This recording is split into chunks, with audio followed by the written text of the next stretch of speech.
آقا کریم علیہ السلام مسجد نبوی میں تشریف لائے، 2 حلقے لگے ہوئے تھے۔ ایک حلقہ ذکر کا تھا جہاں لوگ بیٹھ کے اللہ کا ذکر کر رہے تھے، اور ایک حلقہ علم کا تھا جہاں مذاکرہ علم جاری تھا۔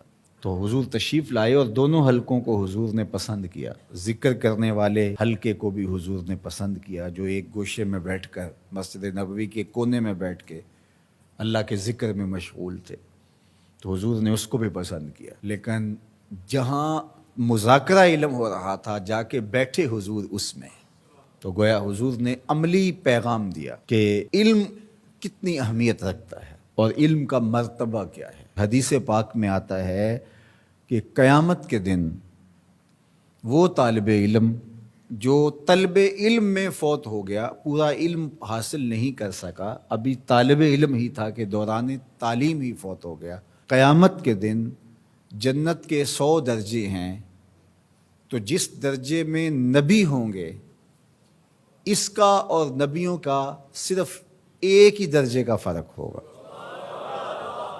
اللہ اکبر!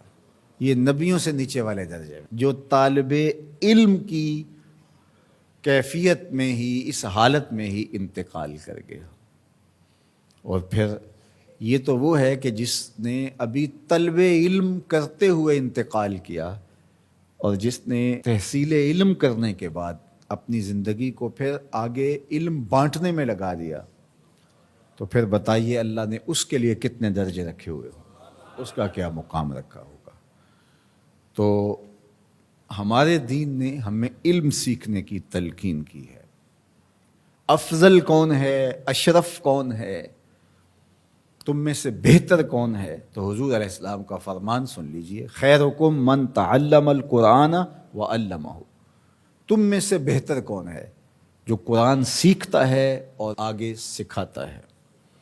تو سیکھنے سکھانے کا عمل ہمیں بتایا گیا، زندگی اس میں گزرے، زندگی سیکھنے میں گزرے، پھر سکھانے میں گزرے۔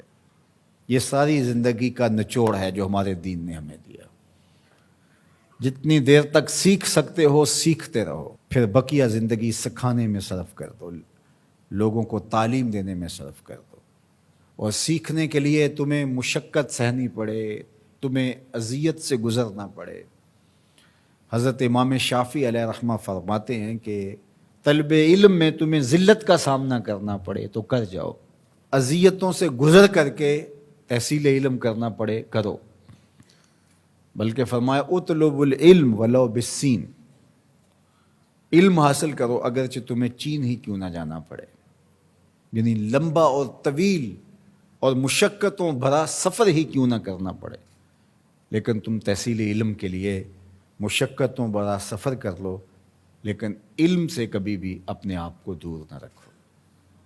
تو یہ ہمارا دین ہے جو ہمیں سکھاتا ہے۔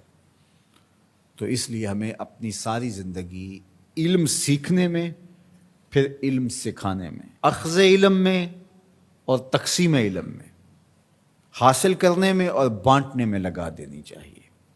یہ سب سے افضل عمل ہے اس امت کے لیے، سب سے اشرف اور سب سے اعلیٰ و ارفع کام ہے اس امت کا، اور سب سے اچھا وظیفہ اس امت کا یہی ہے کہ وہ طلب علم میں لگا رہے اور علم بانٹتا رہے۔ انسان علم سیکھ جائے، پھر حضور کا غلام مسلمان علم سیکھ جائے، تو وہ اپنے باقی مشارکات سے تو ممتاز ہوتا ہی ہوتا ہے، حتیٰ کہ وہ کتا جو سیکھ جائے، جس کو شکار سکھا دیا جائے، اور وہ کتا جو سیکھا ہوا نہیں ہے، دونوں کے لائے ہوئے شکار میں فرق ہے۔ تو کتا سیکھ جائے تو وہ کتوں سے ممتاز ہوتا ہے، تو انسان سیکھ جائے تو اس کا مرتبہ کیا ہوتا ہے، اس کا مقام کیا ہوتا ہے۔